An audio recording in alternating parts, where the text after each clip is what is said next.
Hello, dear listeners. This is your favorite storyteller and hopeless romantic, Gwen Fairfax. You are welcome to my creative heaven where I bring you the best of my imagination, take your mind away from the troubles of the world, and tame your heart with fiction, romance, and drama. This is your first time stopping on this safe space, you are most welcome. I promise that you will love it here. But if you are an oldie but goodie, thank you for your continuous support and love. You are loved and appreciated. Please like, subscribe, and leave your thoughts in the comments. Buckle your seatbelts as we take a ride on another amazing episode of your favorite story, Unappreciated Treasure. Enjoy.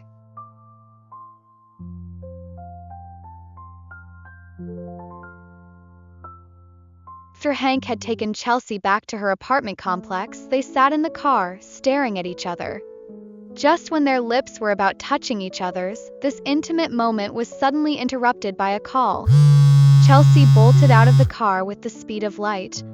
When she got into her apartment, her heart was thumping like a bongo drum. She leaned on the door with eyes closed. She remembered what had almost happened outside. "Oh, sweet Jesus. Hank almost kissed me," she mumbled to herself as she bit her lower lip. Meanwhile, Daniel was startled with the sudden verbal warning coming from Hank. What the hell? Why did Hank sound so angry over the phone? Daniel muttered to himself as he wondered what he had done. Little did the innocent Daniel know that he had actually been an obstacle to Hank having some sugar that evening. It was the next day, and Daniel had gone over to see his cousin.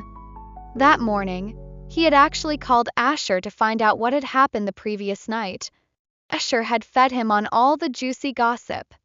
Daniel was both amused and sorry for Hank. "Oh, poor Hanky," he chuckled to himself. He knocked on Hank's door and walked in with his usual goofy smile.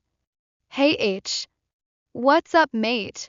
Hank, who was seated on the couch and reading a newspaper, looked at Daniel with eyes that could actually snatch Daniel's heart from his chest.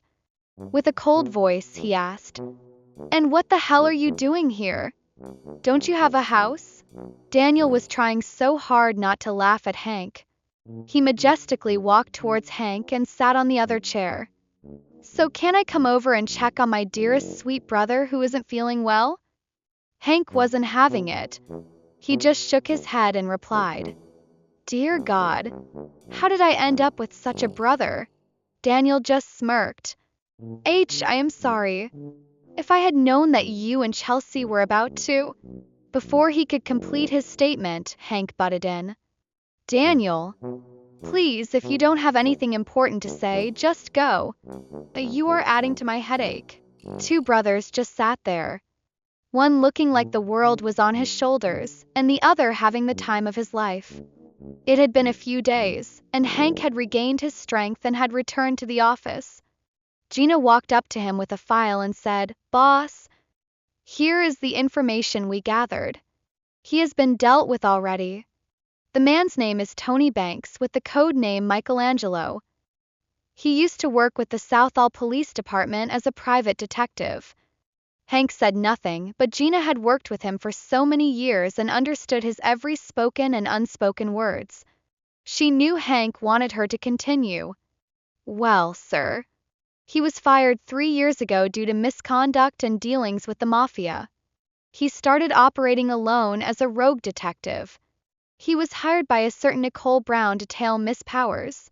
Flashback to Chelsy's 25th birthday, Asher had realized that a certain car was tailing them. He had memorized the number plate, and when they got to their destination he walked up to Gina and spoke into her ear. "We are being tailed by a Mini Cooper with this number plate." Gina just nodded as she directed Chelsy into the building. While Gina and Chelsy were on the helicopter ride to meet Hank, she had sent the number plate to one of their agents to take a look. When she told Hank about the whole situation, Hank had asked her to deal with it. 3 days later, Gina got her men and they apprehended Michelangelo. He was taken to the lighthouse. The lighthouse was like a mini cell, dedicated for those who had wronged Hank and were there to receive their punishment. "Hey there. Hello. Is anyone there? And why did you bring me here?" Michelangelo shouted as he tried to release himself from the ropes that tied him to a chair. Gina, in her all-black suit, walked into the room.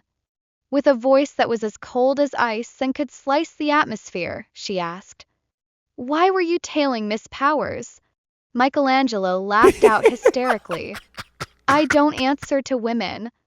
If you want me to talk, bring me to your boss." Before he could realize it, a resounding slap that almost rendered him deaf landed on his cheek. "Wrong answer," Gina responded. "I will ask you one last time. Why were you following Miss Chelsy Powers?" As a misogynist that he was, he let out an evil laughter. "I said I don't deliberate with weak women. Bring me to your boss." The corners of Gina's mouth rose up into a dangerous smirk. "Michelangelo, or should I say Tony Banks, I believe your parents didn't teach you manners." Tony Banks was shocked. How did this woman know his identity? He thought he had erased everything about him from the system and went incognito. Before he could even open his mouth to speak, Gina gave him a kick which carried him alongside the chair. Before his body could touch the ground, Gina held him by the neck and plastered him to the wall. This almost sent him to oblivion. He could literally see his soul leaving his body. As Gina raised her fist to finish him off, he pleaded with everything he held dear as he cried out, "Please, please, I will talk. I was sent by a certain Nicole Brown to tail Chelsy. She asked me to report who she met and what she did." Gina raised her eyebrows. "Nicole Brown is Miss Power's co-worker. Why would she want Chelsy followed?" Gina thought to herself. She turned back to Tony and asked, "Why does she want Chelsy tailed?" Tony Banks, who now looked like someone who just returned from a cage fight, spoke with a voice that was barely audible. "I don't know. Please let me go. I have told you all that I know." Gina moved forward and whispered into his ears, "If I ever see you anywhere close to Miss Powers again, I will make sure I feed your balls to the crows." She let him go and he came crashing down with a heavy thud like a sack of potatoes. Tony Banks had been beaten black and blue. Even his mother would not be able to recognize him. He laid there whimpering like a rain-soaked chicken. It had been a few days and Nicole had called Michelangelo for updates. "Michelangelo, it's been more than a week since you gave me an update about Chelsy. I paid you, so I expect you to give me an update." Michelangelo asked that they meet in a cafe. Nicole was already waiting at the cafe. When Michelangelo walked in, Nicole was shocked at what she saw. He was wearing a hooded jacket which shaded his black eye and bruised face. "Michael, what happened to you? Why do you look like you were hit by a truck?" Before Nicole could continue, Michelangelo cut her sentence short. "Nicole, listen to me. I am here to warn you. Never you ever contact me again. You see that lady called Chelsy, you shouldn't mess with her. People protecting her did this to me. And I was asked to warn you to stay off her lane. I was asked to tell you that if you ever tail her or do anything to her, your eyes will be plugged off." Cole was frozen in her seat. Before she could utter a single word, Michelangelo left the cafe without looking back. She remembered Chelsy warning her to stay off her lane if she didn't want to be blacklisted like Kyle Hastings. Now the fearless Tony Banks had been beaten to a pulp because of Chelsy. Who the hell was this Chelsy? And where did all this power she held come from? These were some of the questions running through Nicole's mind. She picked up her bag and rushed out of the cafe like a thief at midnight. A few days later, Hank took a trip to Manchester. He had not seen Chelsy since the incident in his car. That morning before he left, he sent Chelsy a message telling her that he would be leaving for Manchester and would be back in 7 days. Chelsy returned his text with a "have a safe trip" reply. Back at Maximilian Holdings, Chelsy came in early as usual. Then followed Erica and Cleopatra. Cole walked in and found the 3 teammates chatting about the weekend and everything they did. The normal Nicole would enter and start throwing side comments at them. But this time around, she walked in as quiet as someone taking their very first Holy Communion. After lunch, Chelsy and Cleopatra were in the bathroom washing their hands when Nicole came out from one of the bathroom stalls. When she saw them, she was a little startled. She quickly washed her hands and was about stepping out when Cleopatra stood in front of her. "Nicole, you seem kind of off today. Have you decided to give your life to Christ? It is so unlike you to pass by without throwing shade." Nicole didn't pay her any mind. She had a nervous look on her face. She tried so hard to avoid looking at Chelsy. She walked away from Cleopatra and rushed out of the bathroom. Chelsy and Cleopatra were still in shock. "What is wrong with Nicole?" Cleopatra asked. It was finally weekend, and Chelsy couldn't wait to go back home and binge watch her favorite series. When she got home, she took a long, warm bubble bath. Felt so good. She couldn't help but hum her favorite song, "A Dance with My Father Again." She was still in her bathrobe and hair tied in a towel when her phone started ringing. When she checked the caller ID, it was cheeky Hank calling. It had been 2 days since they last spoke. Hank had sent her a text message saying he was not going to be online for 2 days. Her smile broadened when she answered. "Hey Hank, you finally remembered me today, huh?" Hank let out a throaty chuckle. "My little fairy. I have missed you too." There was a moment of silence between them as they both had emotions running through their entire body. Hank cleared his throat and asked, "Chels, what are you doing right now?" Chelsy was surprised. This was the very first time Hank had called her by her pet name. She bit her lower lip and replied, "Well, I just came out from the bathroom." "Why?" There was an evil smile on Hank's face. "What are your plans for this evening?" he asked. Chelsy was confused at first, then she replied telling him that she would spend all evening binge watching on a series. "What about you?" Chelsy asked. Took Hank a second to reply. "Well, I got back this morning. My friends are having a get-together at 9 p.m. I don't know if it will be okay with you to be my +1 for the night." Chelsy was surprised. "Hank, you do have friends? I thought Daniel was the only person you hung out with." Hank let out a soft laughter. "Yes, Chelsy, I do. I have another friend called Jeremy. I would love for you to meet him. So will you please accompany me tonight? Please don't say no." Chelsy had missed him and wanted to see him too. "Okay, Hank. I will be your +1. What time should I be ready?" Hank could feel his heart flutter with excitement. 9 o'clock. I will send Asher to pick you up." Call ended and Chelsy checked her clock to see that it was already 7 p.m. She had 2 hours to prepare. Chelsy went into her closet and picked out a red fiery dress. She stood in front of the mirror like a vivid masterpiece. The dress hugged her figure like a second skin. The fabric sculpted every curve, accentuating her waist and hips with an allure that would definitely turn heads. The neckline dipped tastefully, drawing attention to her collarbone and adding a touch of elegance to the bold hue. Chelsy let her side-parted jet black curly hair fall on her shoulders. She had little makeup on and decided to finish the look with a bold red lipstick. Chelsy looked like a goddess. Each contour was highlighted perfectly, making it clear that this dress was not just worn, it was a celebration of her beauty, radiating confidence and charisma. But why had she put in so much effort to look this good?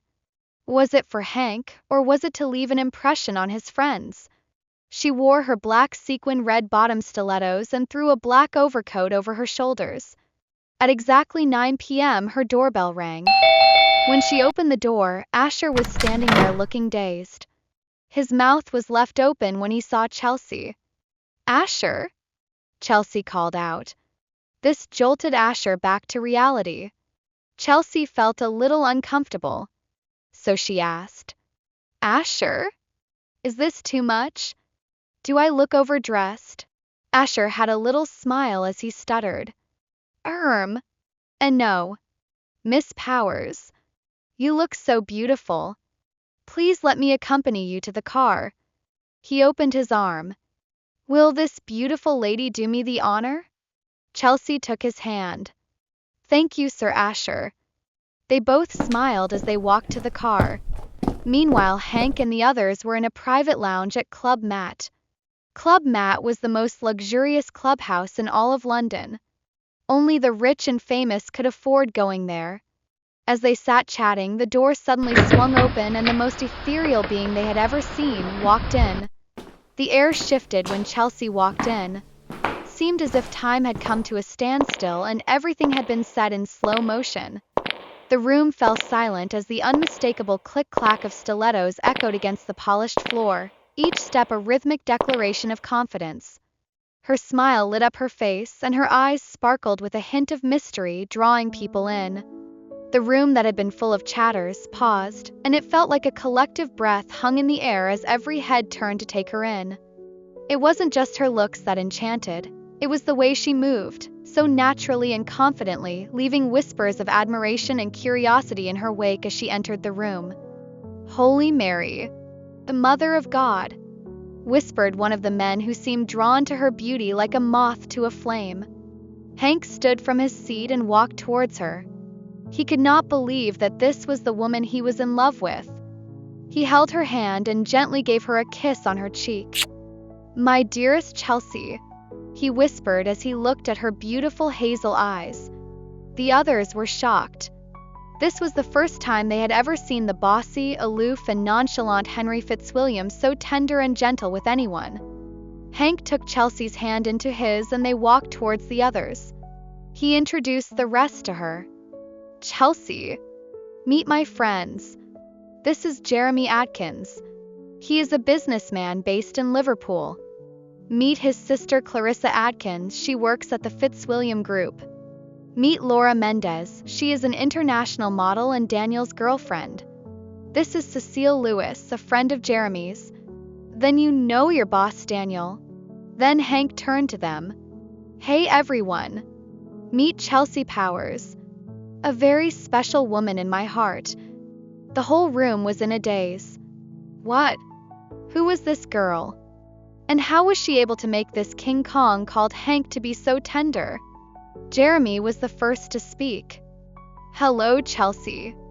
I didn't know Hank had such a beautiful lady as a friend. He took Chelsy's hand and placed a kiss on the back of her hand. Then he turned to Hank and muttered, She is gorgeous. The look Hank gave him was so terrifying. The kind of look which said, back off. She is mine. Jeremy just gave Hank a wink. The next person to speak was Laura. Laura was tall and had a slender figure. She was truly beautiful. Chelsy. It's nice meeting you. I have heard so much about you from Daniel. I can see why. Chelsy returned the smile and then turned to Clarissa and Cecile. The two just waved without shaking Chelsy's hand. Their countenances were not friendly. Chelsy sat by Hank, and he could not help but admire her beauty. He leaned towards her and whispered into her ears. You are so beautiful tonight, Chelsy. I feel like stealing a kiss from you. This sent chills down her entire spine. She didn't know whether it was the alcohol causing the heat in her body, or it was the intimate position between her and Hank. The evening was spent on chatting and sipping good wine. Chelsy excused herself to the bathroom. As she stood there washing her hands, Clarissa walked in. Before Chelsy could take a step, Clarissa blocked her way. Chelsy, right? She let out a sarcastic smile. Listen to me, you this nitwit. I don't know how you were able to have Hank wrapped around your finger. But listen. Hank is out of your league. A nobody like you doesn't belong in our world. So better leave now before I show you what I can do to riffraffs like you. Chelsy just smiled and took her precious time to respond. She knew that being with someone like Hank wasn't going to be an easy ride. People like Clarissa were definitely going to be a stumbling block. She knew what she was getting into and would definitely not be threatened by people like Clarissa. She walked closer to Clarissa, who was taller than her. She lifted her face and looked directly at Clarissa without blinking. Miss Atkins, I think by now you should know the kind of person Hank is. From every indication, I can see that you are in love with him. But it is rather unfortunate that he has eyes only for me. So if I were you, I would channel this unsolicited advice and anger into something more useful, like working on your rotten personality. Clarissa could not believe her eyes. This was the first time someone had spoken to her like that. She just hissed and left. When Clarissa got back, she sat where Chelsy was sitting, pretending to ask Jeremy something. When she saw Chelsy walking back, she stood up and pretended to fall. She fell directly onto Hank's lap. Hank's hands went around her waist as he tried balancing her from falling further. Their faces were so close that their noses actually touched. Hank pushed her back and said, "Clarissa, you have to be careful. Don't you know you could get hurt?" Since Clarissa was Jeremy's younger sister, Daniel and Hank had always doted on her and treated her like their own sister as well. "I will be careful, Hank. Thank you for catching me. I know I can always count on you." She turned and looked at Chelsy, who was standing at the corner of the room, and gave a victorious, smirky smile. Though Chelsy did not let it show on her face, her heart was in pain, seeing Hank acting so tender with Clarissa. She gathered her emotions together and walked back to the table. "I was beginning to get worried. I thought a Grinch had stolen you away," Hank said with a smile, oblivious of the little drama Clarissa was causing. Chelsy smiled and replied, "I am here now." She turned to the others. "Guys, thank you so much for inviting me today. It is getting late and I should be returning home."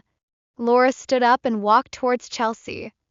"Chelsy, there is an ice hockey match tomorrow between the Jets and the Sharks. This is my brother's very first match for this tournament. I don't really have many friends around. Please, I would love for you to come." Chelsy saw how genuine Laura was. She could not say no to her. "I would love to come, Laura." Laura was so elated. "Hank, since your special girl will be coming, please will you come too?" Hank was never one to attend such events. But since Chelsy had opted to go, he decided to go too. Everyone present agreed too. The next day, Hank had asked to come pick Chelsy up, but Chelsy said she had other things to attend to and would meet them at the stadium. She wore a denim jean trousers and a white cardigan. When she got there, Hank had saved a seat for her. He took out a shark baseball hat and placed on Chelsy's head. "Now you look the part," Hank said as he gave Chelsy a wink. Chelsy couldn't help but smile. She had never seen this playful side of Hank before. Clarissa, who was sitting by Hank on the other side, couldn't help but fume like a boiling kettle as Hank's full attention was on Chelsy. If there was a way she could strangle Chelsy, she would have done that already. As the match was going on, the kiss cam was focused on Chelsy, Hank, and Clarissa. Before Hank could realize what was going on, Clarissa grabbed his face and pressed a kiss to his lips. The whole stadium clapped and cheered. Hank pushed Clarissa away and asked her what she was doing. Seemed as if Chelsy's heart had stopped beating. She tried so hard not to let the tears she was desperately holding to fall from her eyes. She felt a bitter lump in her throat. She turned to Laura, who had a shocked expression on her face. "Laura, thank you for inviting me. I have a little headache and would like to leave first." Hank held her hand and tried to stop her. But she slowly pulled her hand away from Hank and dashed out of the stadium. Hank followed her. Daniel was brewing with rage as he turned to Clarissa and asked, "Clarissa, what the hell have you done?" Clarissa turned and acted as if she hadn't done anything wrong. "It was just a prank kiss cam. There was nothing serious about the kiss." Why did Chelsy act as if her and Hank are dating? Daniel couldn't stand Clarissa's attitude. "Listen to me, you this little witch. Just pray Chelsy doesn't hate Hank for this. If not, even your brother here wouldn't be able to save you." He rushed after Hank and Chelsy. Jeremy was fuming with his sister. Clarissa, you know Hank loves Chelsy. Why did you kiss him? Just pray this doesn't put a strain on their relationship. If it does, I will personally deal with you. Immediately, Chelsy stepped out of the stadium. The tears she had been desperately holding came rushing down like a broken dam. Chelsy, please wait, Hank called out as he rushed and held her hand. Please let me explain, he cried out. Tears in Chelsy's eyes broke his heart. Mr. Fitzwilliam, there is nothing to explain. Besides, we aren't a couple. She slowly removed her hand from Hank's grasp as she turned around and stepped into the deserted streets which had only the streetlights lighting its path. Before Hank could take another step, Daniel rushed and held him back. Just leave her alone. She needs space. She wouldn't listen to anything you have to say at this point. Just give her time to let her emotions settle, okay? Hank stood there looking so angry and frustrated at the same time. Chelsy had just called him Mr. Fitzwilliam, widening the gap between them. He had come so close to winning her heart. But that evil spirit called Clarissa had destroyed everything. Hank's hands were balled in a fist. Damn you, Clarissa, he muttered under his breath. Is there still hope for Chelsy and Hank? A relationship which had yet to start was already at the brink of collapse. What will Hank do to win Chelsy's trust back? And what will he do to Clarissa? To know what happens next on the story, stay tuned for another episode of your favorite audio series Unappreciated Treasure, which will be coming soon. Toodles.